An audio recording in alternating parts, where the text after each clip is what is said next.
السلام علیکم ناظرین، آج کا ہمارا موضوع ہے بھوک نہ لگنا۔ ہر جاندار کو بھوک لگتی ہے۔ پہلا کھانا جب ہضم ہو جاتا ہے تو اس کے بعد خون میں گلوکوز کی مقدار کم پڑنے لگتی ہے اور جاندار کو بھوک لگتی ہے۔ بھوک کا عمل تندرست افراد میں متعدد امور سے وابستہ ہے۔ پیٹ میں پیدا ہونے والے جوسز ہنگر سے لے کر ذہن کے نفسیاتی عوامل تک ہر چیز بھوک کو بڑھانے یا کم کرنے کا باعث ہو سکتی ہے۔ بھوک لگانے میں معدے کے اعصاب سے دماغ کے مختلف مراکز تک اپنا اپنا کام ہوتا ہے۔ اس لیے جب کسی شخص کو بھوک نہیں لگتی یا بھوک نہ لگنا ایک روزمرہ کی بات بن جاتی ہے تو اسے امراض کے دائرے میں لے آتے ہیں۔ ملیریا اور ہر قسم کے بخاروں اور خاص طور پر انفلوئنزا، زکام، نمونیا وغیرہ میں بھوک اڑ جاتی ہے۔ دل، جگر، گردوں اور غدودوں کی اکثر بیماریاں اور سوزشوں میں بھوک نہیں لگتی۔ عام طور پر وٹامن بی کی کمی بھی اس کا باعث ہوتی ہے۔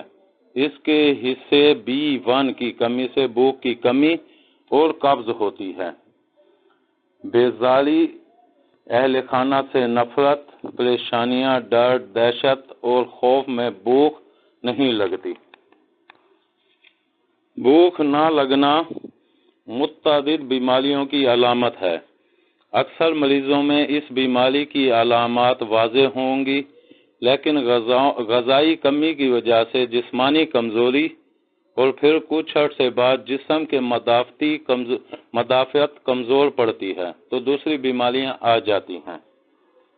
اگرچہ مرد بھی اس میں مبتلا ہوتے ہیں لیکن اس کی تعداد بڑی کم ہوتی ہے۔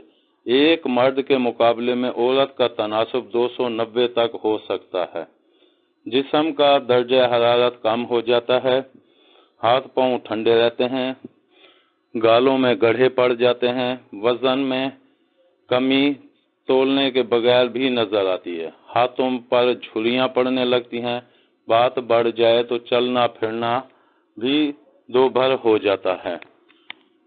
حدیث پاک کا مفہوم ہے، رسول اللہ صلی اللہ علیہ وآلہ وسلم کے پاس جب کبھی یہ شکایت کی جاتی کہ فلاں کمزور پڑ رہا ہے اور اسے بھوک نہیں لگ رہی تو فرماتے کہ تمہارے لیے تلبینہ جو موجود ہے اس کو کھاؤ۔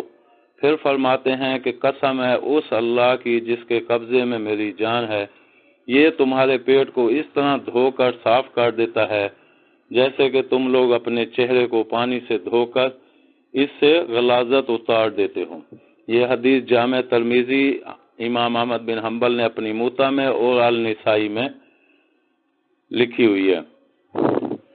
تلبینہ جو کہ کا ایک دلیہ ہے جو دودھ اور شہد میں بنایا جاتا ہے۔ یہ ایک طاقتور اور مفید غذا ہے۔ پیٹ سے تیزابیت دور کرنے کے علاوہ یہ خون کی کولیسٹرول کو کم کرتا ہے اور پرانی قبض کا بہترین علاج ہے۔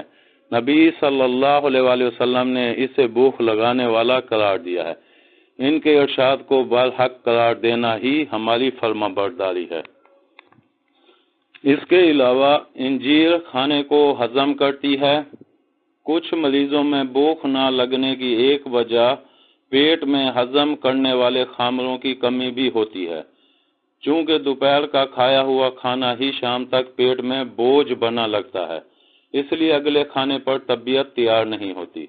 کھانے کے بعد اگر 3 دانے خشک انجیر کھا لیے جائیں تو آئندہ کی بھوک کا معقول بندوبست ہو جائے گا۔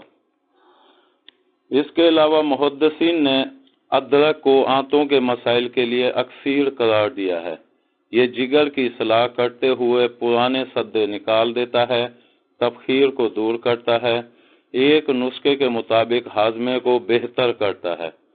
یہ بھوک لگاتا اور قبض کو دور کرتا ہے۔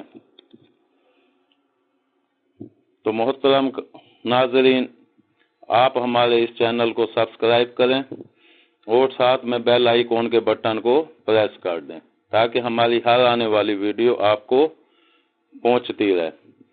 اور ہمارے چینل کو لائک کریں اور شیئر کریں۔ ملتے ہیں اگلی ویڈیو تک۔ السلام علیکم۔